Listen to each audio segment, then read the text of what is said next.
ॐ नमः सिद्धिभ्यः। ॐ नमः सिद्धिभ्यः। ॐ नमः सिद्धिभ्यः। प्रथमचार संवाय उपादान निज शक्ति है। अरु पंचम संवाय पर निमित्त पर वस्तु है। आत्मा का ज्ञान हो और आत्मा का ध्यान हो। आत्मा से ही मेरी संसार में पहचान हो। आत्मा में दिन उदय हो। आत्मा में रात हो। आत्मा अनुभव में आवे। आत्मा की बात हो।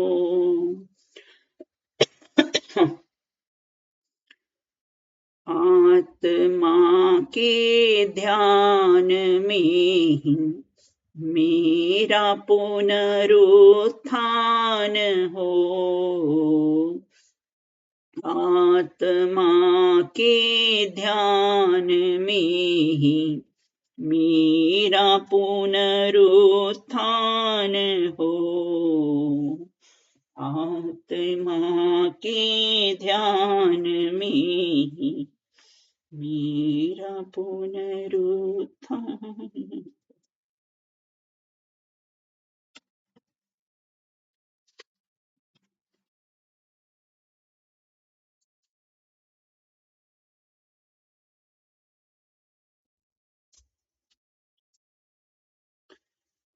तीर्थंकर जैसा अपना पुण्य नहीं है कि उनकी जो दिव्य ध्वनि खिरती है वो 12 योजन तक सुनाई देती है। और वर्तमान में तो ये हमको सब ये इंस्ट्रूमेंट्स लगाने पड़ते हैं। खैर, जो भी व्यवस्था है, अपनी चर्चा यहाँ पर 5 समवाय के अंतर्गत द्वितीय जो पुरुषार्थ नाम का समवाय है उस पर अपन ने चर्चा प्रारंभ की थी। किसे कहते हैं पुरुषार्थ? पुरुषार्थ वीर्य गुण की पर्याय है।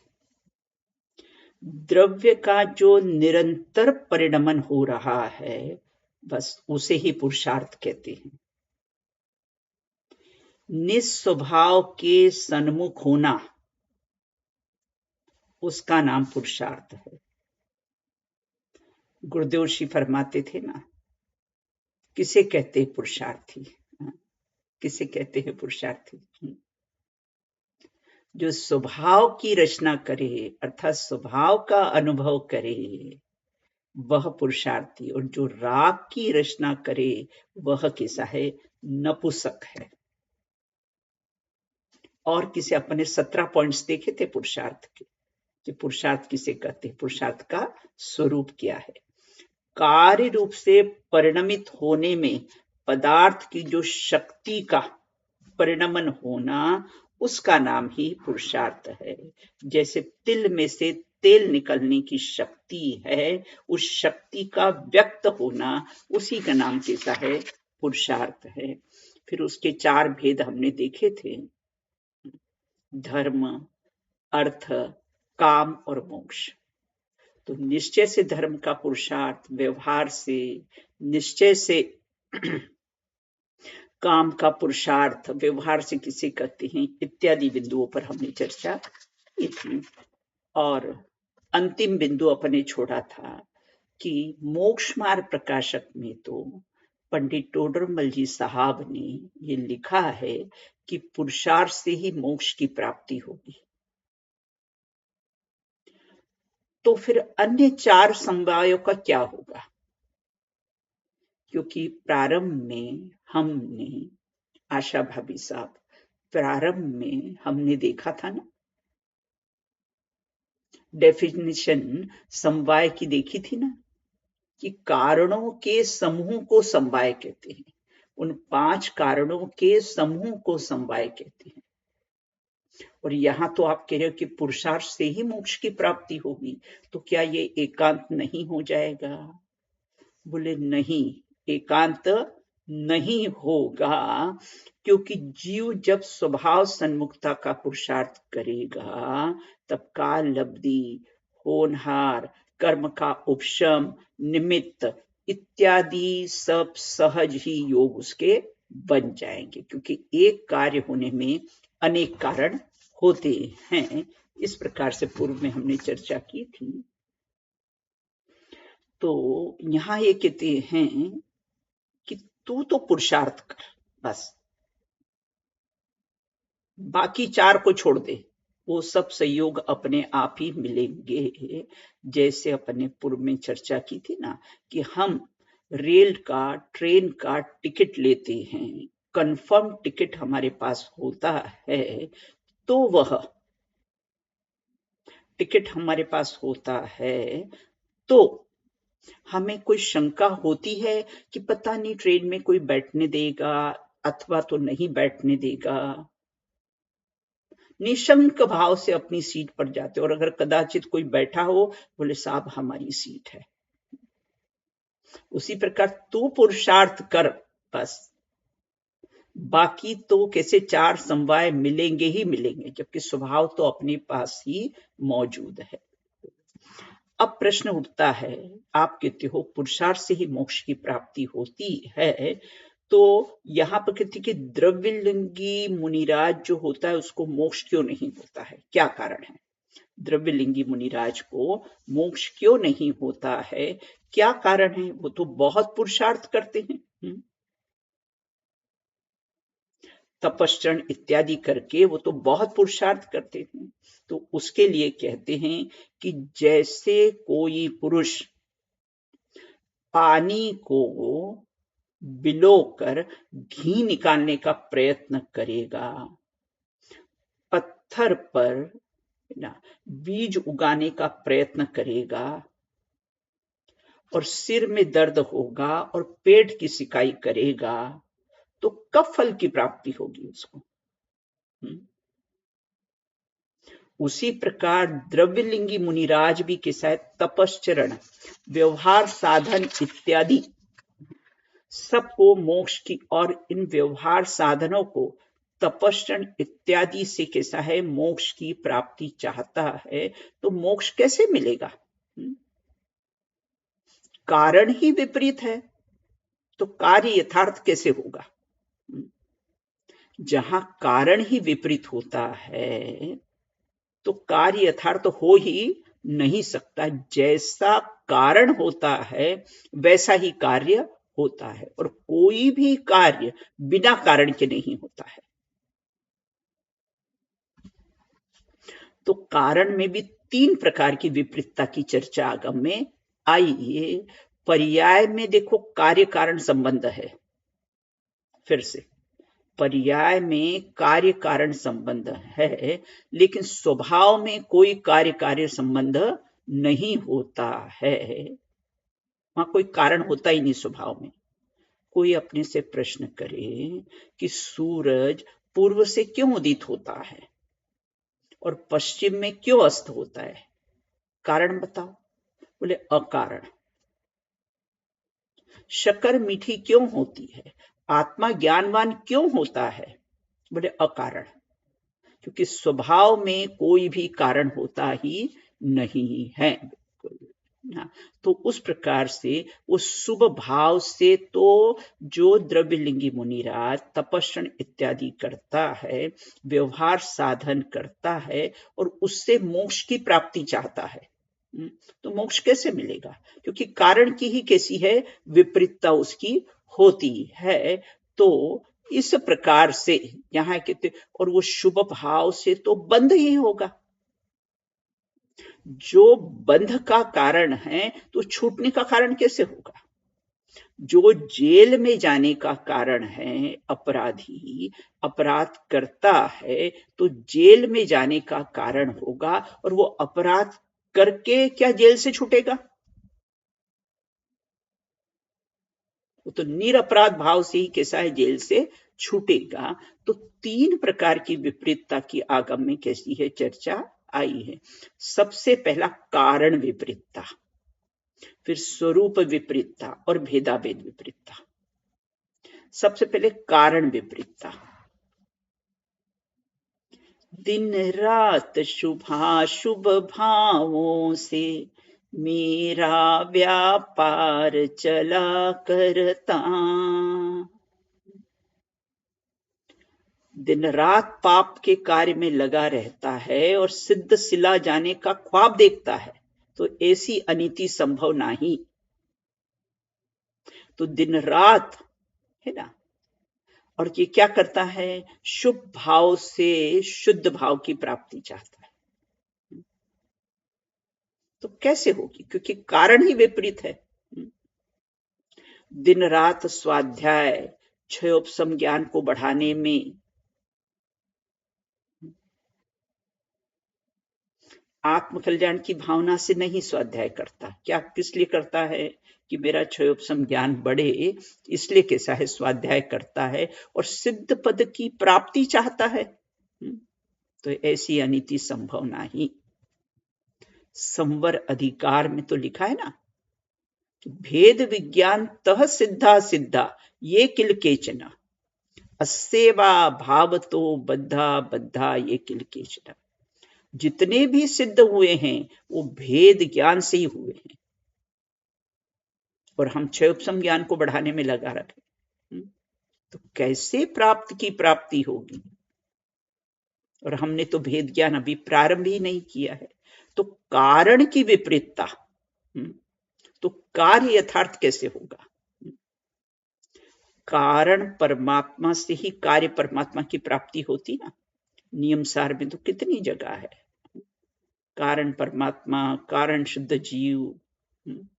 तो कारण परमात्मा मतलब त्रिकाली ध्रुव भगवान आत्मा, और कार्य परमात्मा अर्थात अनंत सिद्ध। तो जैसा कारण होगा वैसा कार्य होगा। दूध अगर मीठा करना हो और हमने नमक डाल दिया तो क्या हुआ? कारण ही विपरीत था। तो दूध मीठा कैसे होगा? तो सबसे पहले कैसे कारण की विपरीत। द्रव्यलिंगी मुनिराज तपस्वी इत्यादि करके है ना मोक्ष की प्राप्ति चाहता है, तो उसके कारण की विपरीतता। दूसरा स्वरूप विपरीतता। जैसे आत्मा का स्वरूप क्या है? मेरा स्वरूप क्या है? ज्ञाता दृष्टा, और उसे क्या मानता है? कर्ता धर्ता मानता है। ये स्वरूप की विपरीतता हुई। आत्मा नित्य है, मैं नित्य हूं, शाश्वत हूं, मात्र शब्दों में बोले और निरंतर मरण का भय पाले, तो ये स्वरूप की विपरीतता हुई। स्वर्ण के स्वरूप का ख्याल नहीं है तो ठगा नहीं जाएगा। ये पुद्गल का स्वभाव क्या है? पुरियंती गलयंती इति पुद्गला। ये शरीर क्या है? और इसको हम शाश्वत रखना चाहते हैं। ये स्वरूप की विपरीतता है। वो पुद्गल के स्वरूप की विपरीतता है। उसका स्वभाव तो कैसा है? पुरियंती गलयंती इति पुद्गला, और उसको शाश्वत रखना चाहता है। ये स्वरूप की विपरीतता है। आत्मा का तो भान नहीं है, आत्मा का श्रद्धान नहीं है, आत्मा का भान नहीं है, और बाह्य में अन्य व्यवहार साधन करे तो कैसे प्राप्त की प्राप्ति होगी? तो ये स्वरूप विपरीतता। तीसरे नंबर पर भेदाभेद विपरीतता। भेदा भेद विपरीतता। भेद और अभेद। जीव अपने पुद्गल आदि से भिन्न है। मैं किससे भिन्न हूं? इस शरीर से भिन्न हूं। लेकिन मानता क्या है? देह जीव को एक गिने बही रातम तत्व मुदा है। छडाला में आया है ना, क्या करता है, देह और जीव को एक मानता है, जबकि दोनों भिन्न भिन्न है। ये भेद की विपरीतता, दोनों भिन्न भिन्न है और दोनों को कैसा है, एक मानता है। जीव जुदा पुद्गल जुदा, यही तत्व को सार, बाकी कछु है नहीं यही को विस्तार। अपने को और शरीर को एक मानता है, मानते नहीं है क्यों उषा जी? हा? मानते हो या नहीं मानते हो? एक मानते हैं, कहते जरूर हैं लेकिन मानते तो एक है।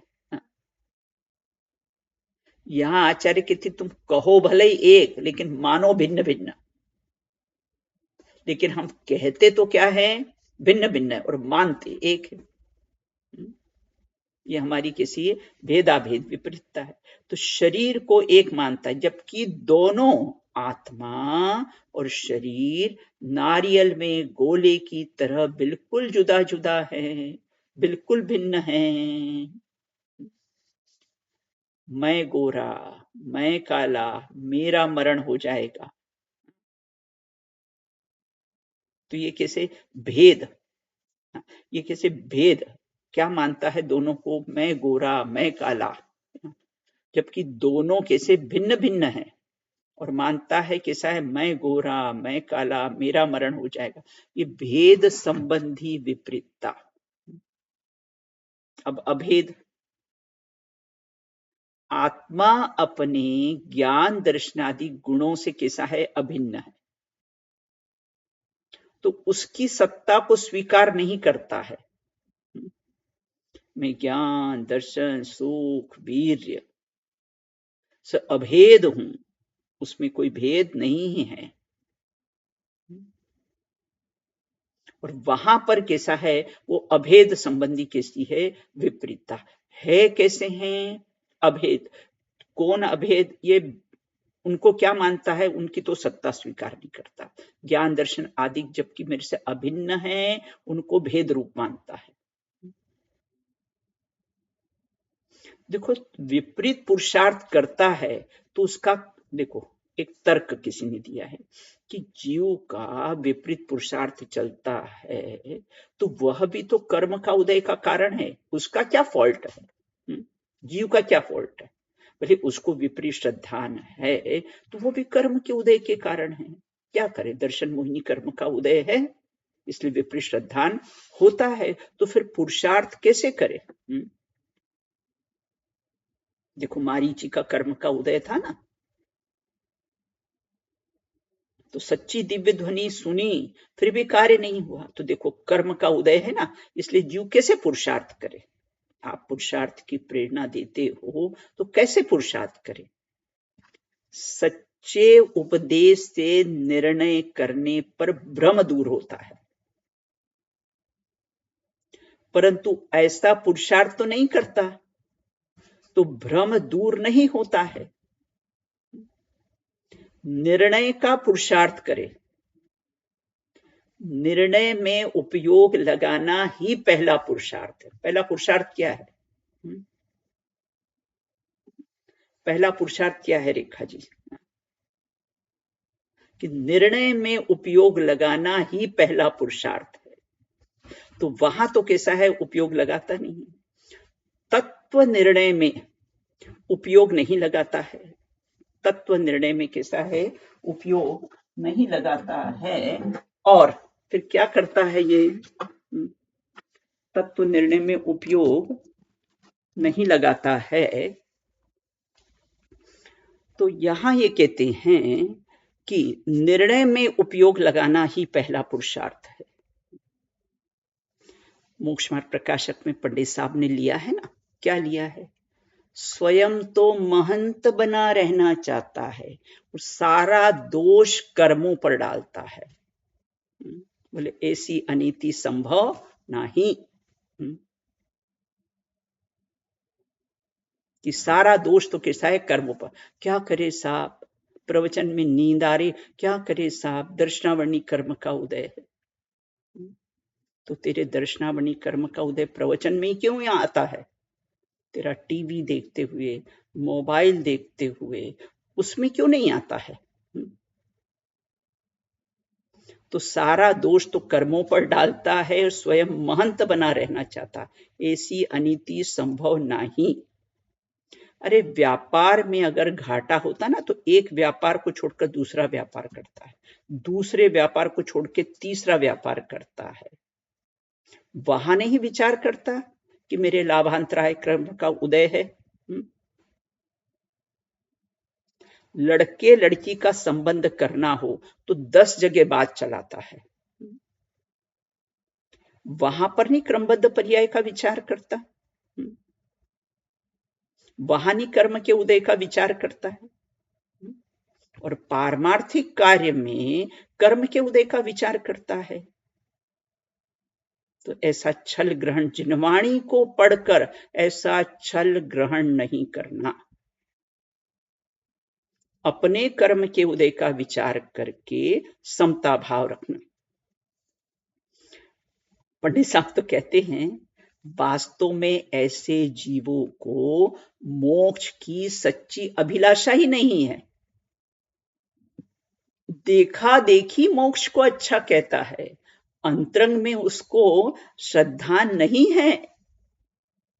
अंतरंग में उसका निर्णय, लक्ष्य, धुन, गुरुदेव कहते ना धुन लगना चाहिए। धुन रे दुनिया अपनी धुन, अपनी धुन में पाप न पुण्य। धुन बस दिखेगे और देखे ज्ञायक, बस ये धुन लगनी चाहिए। तो इस प्रकार कहता है कर्तव्य तो भेद ज्ञान के बल से तत्व निर्णय ही है। क्या कर्तव्य हमारा? भेद ज्ञान के बल से तत्व का निर्णय करना कि मैं तो कौन सा हूं? जीव तत्व हूं, विकारी अविकारी पर्यायों से रहित मैं तो जीव तत्व हूं। उसी से दर्शन मोहिनी कर्म का उपशम स्वयमेव होता है और अन्य 4 समवाय भी मिलते ही मिलते हैं। लौकिक कार्यों में देखो निमित्त की मुख्यता रहती है और पारलौकिक कार्य में सम्यक दर्शन आदि, मोक्ष में जीव सम्यक दर्शन आदि में पुरुषार्थ पूर्वक ही होता है। पारलौकिक कार्य में पुरुषार्थ की मुख्यता रहती है और लौकिक कार्य में निमित्तों की मुख्यता रहती है। अब फिर शिष्य का प्रश्न है, शंका है उसको कि कार्य की सिद्धि हम मात्र पुरुषार्थ से माने तो क्या दोष आएगा? क्योंकि पंडित साहब ने लिखा भी है कि पुरुषार्थ से ही मोक्ष की प्राप्ति। तो अगर हम भी ऐसा माने कि कार्य की सिद्धि मात्र पुरुषार्थ से होती है, ऐसा माने तो क्या दोष आएगा? कार्य की सिद्धि में 5 समवाय का योगदान होता है। कहा है ना, एक कारण में अनेक कारण कैसे हैं? होते हैं। जीव पुरुषार्थ करेगा तो कैसे हैं? बाकी के 4 समवाय मिलेंगे ही मिलेंगे। पंडित साहब ने लिखा है ना, पुरुषार्थ से मोक्ष की प्राप्ति।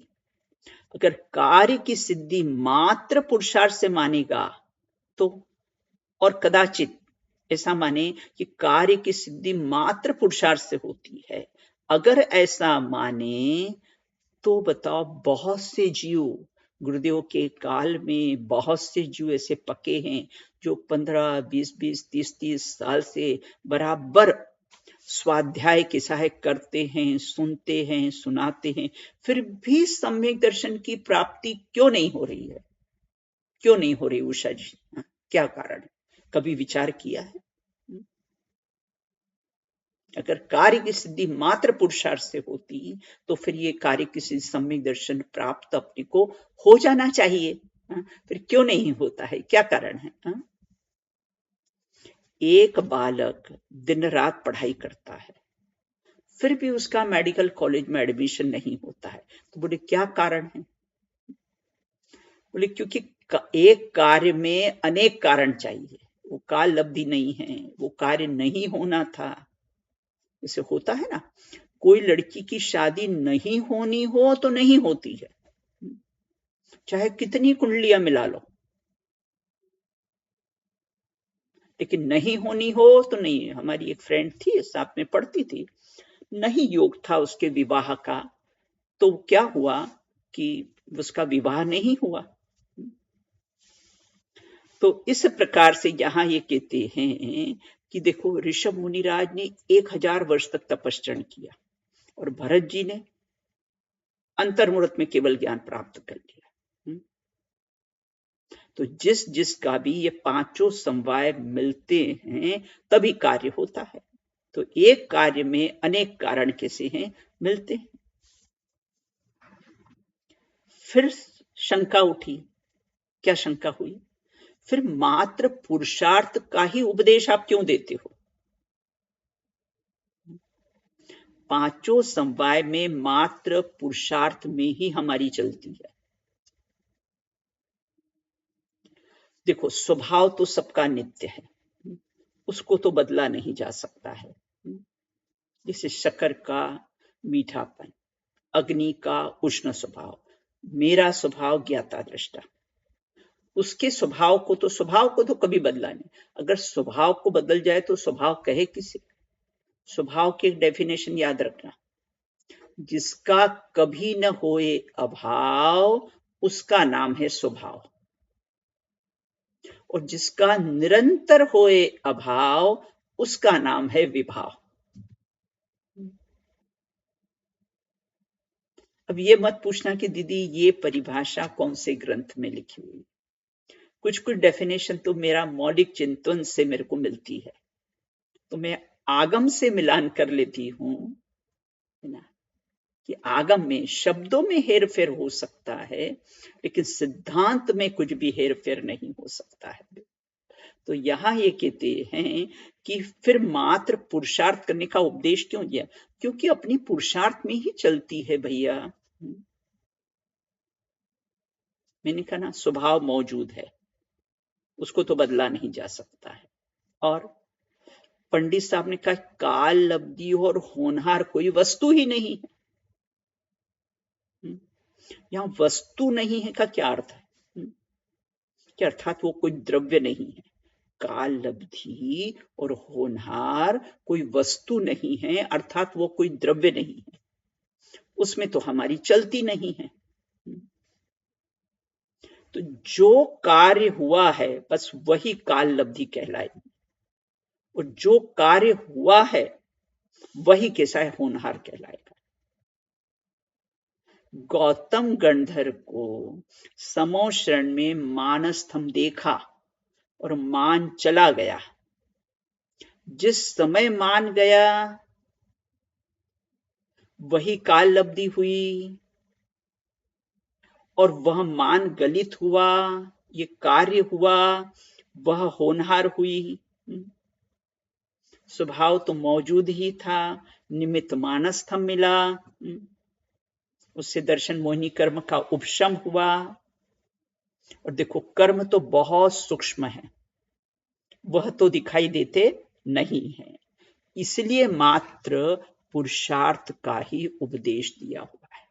5 समवाय में भाभी साहब, 5 समवाय में मात्र पुरुषार्थ को ही क्यों कहा है? क्योंकि अन्य 4 समवाय में तो हमारी चलती नहीं है, इसलिए कहा है। लेकिन मात्र पुरुषार्थ से कार्य की सिद्धि नहीं होगी। द्रव्यलिंगी मुनिराज का अपने उदाहरण दिया था, मजदूर बहुत पुरुषार्थ करता है फिर भी पैसे की प्राप्ति क्यों नहीं होती है? अगर पुरुषार्थ से ही मात्र होता तो फिर पैसा मिलना चाहिए था ना। कितना पुरुषार्थ करता है।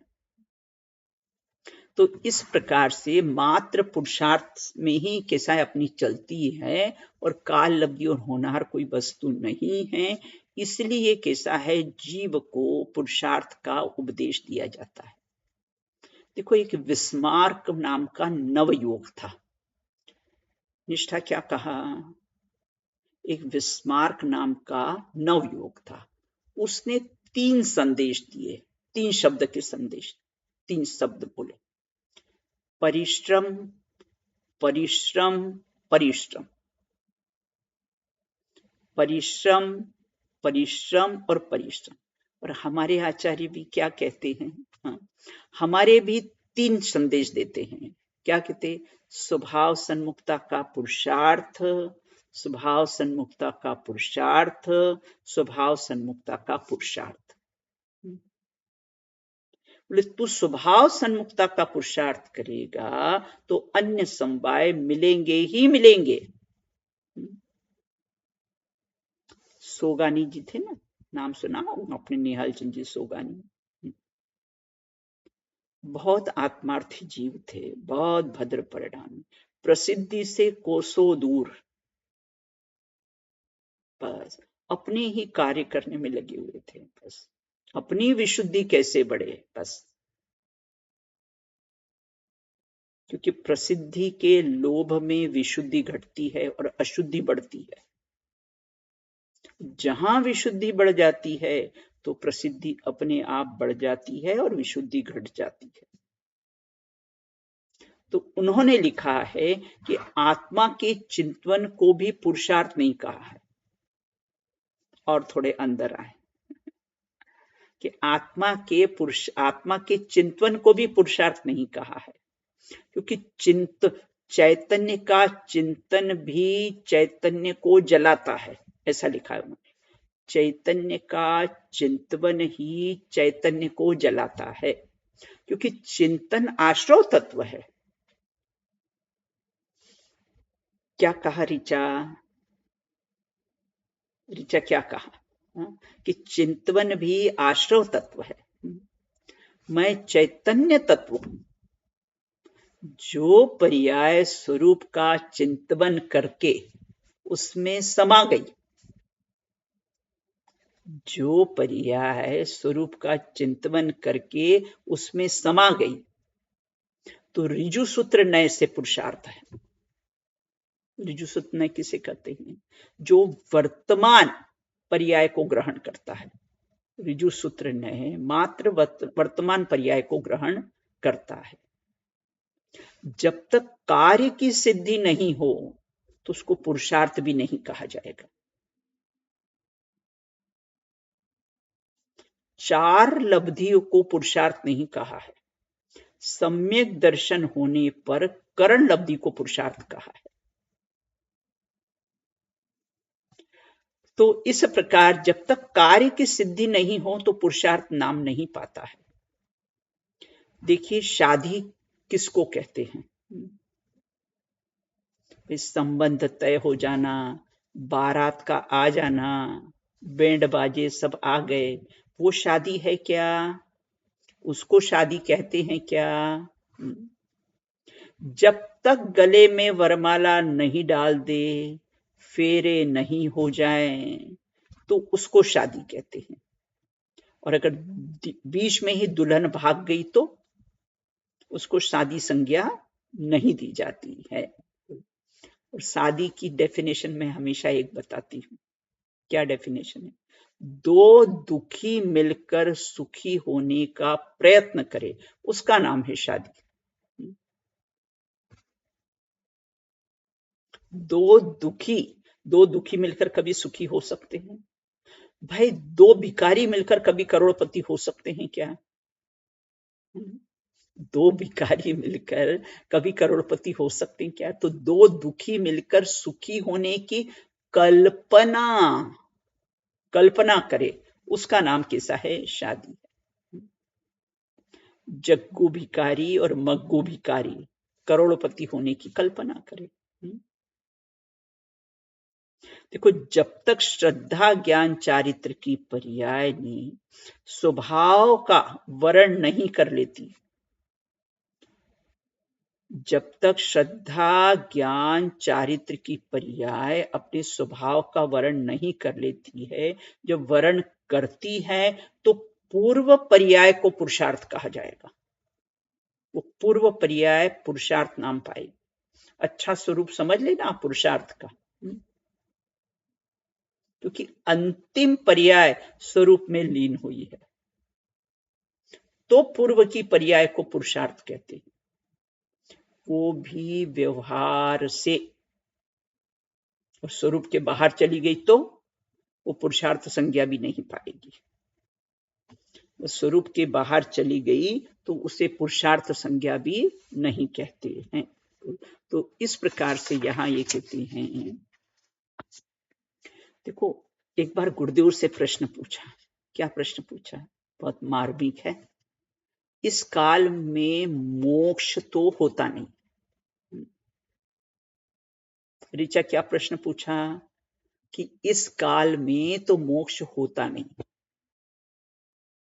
अज्ञानी बहाने बनाता है ना, क्या करे, पंचम काल है, देव गुरुओं का विरह है, ब्रज वृषभ नाराज सहनन शरीर नहीं है। तो गुरुदेव ने क्या जवाब दिया? ये नहीं कहा कि होता है या नहीं होता है। उन्होंने क्या जवाब दिया? तुमने करके देखा। वही पुरुषार्थ की प्रेरणा। तुमने करके देखा क्या? पुरुषार्थ करेगा तो मोक्ष का अधिकारी होगा। और उसे ही ये कहने का अधिकार है कि पंचम काल में मोक्ष नहीं होता है। उसे ही कहने का अधिकार है। जो पुरुषार्थ करेगा ना, उसको ही ये शब्द कहने के अधिकार है।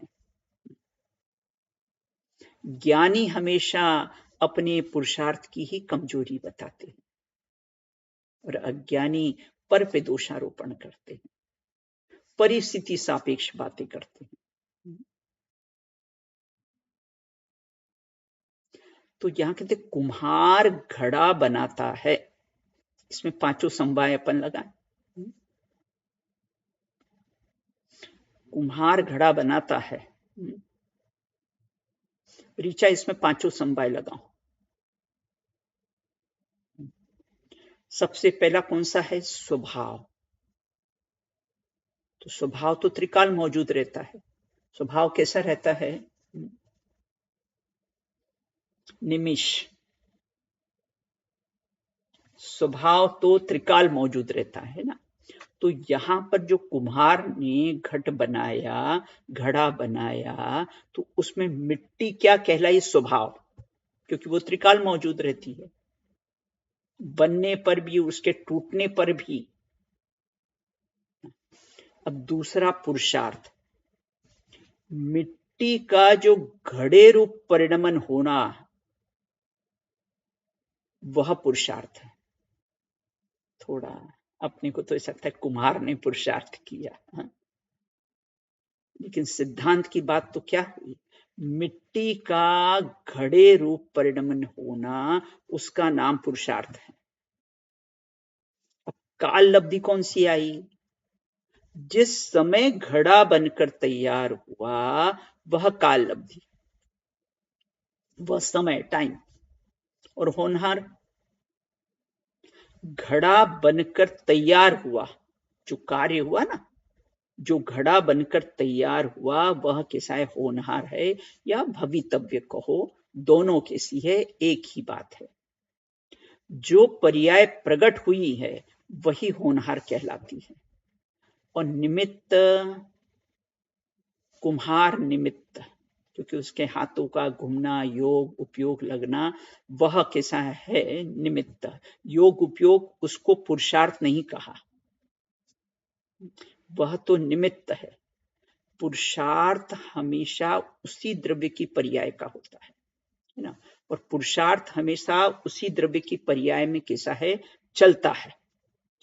तो पुरुषार्थ हमेशा उसी द्रव्य के पर्याय में होता है कि जिस द्रव्य में हम घटित करना चाहते हैं वह हमेशा परद्रव्य, और निमित्त हमेशा परद्रव्य में होता है। निमित्त हमेशा परद्रव्य होता है और पुरुषार्थ हमेशा कैसा होता है? जिस द्रव्य में घटित होता है, जिस द्रव्य की पर्याय में घटित होता है, उसमें ही होता है। अब फिर शंका उठी शिष्य को। क्या शंका उठी? कि कार्य की सफलता पुरुषार्थ से होती या भाग्य से? आप ये बता दीजिए कि कार्य की सफलता किससे होती है? कार्य की सफलता किससे होती है? पुरुषार्थ से होती है या भाग्य से होती है?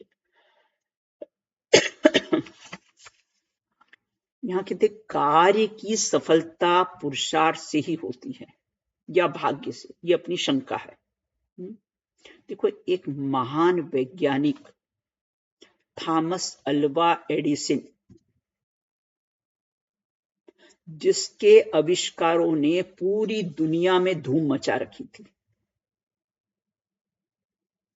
और उन्होंने लोगों का जीवन बहुत ही सुगम बना दिया था। एक बार अमेरिका में उनके सम्मान के लिए एक पार्टी रखी, एक आयोजन किया पार्टी का कि वो एडिसन का हम सम्मान करेंगे। अल्वा एडिसन, जाने माने लोग, सब पत्रकार, सब लोग आए। पत्रकारों को तो इतना उत्साह था उस प्रोग्राम में, क्योंकि एडिसन कभी ऐसे किसी को मिलते नहीं थे। पत्रकारों को मिलने का अवसर बहुत कम मिलता था, क्योंकि वो हमेशा अपनी प्रयोगशाला में ही व्यस्त रहते थे। तो यहाँ कहते अपनी प्रयोगशाला है ना, विज्ञान नगर के वैज्ञानिक तेरी प्रयोगशाला विस्मय। ज्ञानी भी अपनी कैसी है, लेबोरेटरी में व्यस्त रहते हैं, अपनी प्रयोगशाला में व्यस्त रहते हैं। विज्ञान नगर के वैज्ञानिक तेरी प्रयोगशाला विस्मय। तो अब मौका मिलते ही पत्रकारों ने उन्हें घेर लिया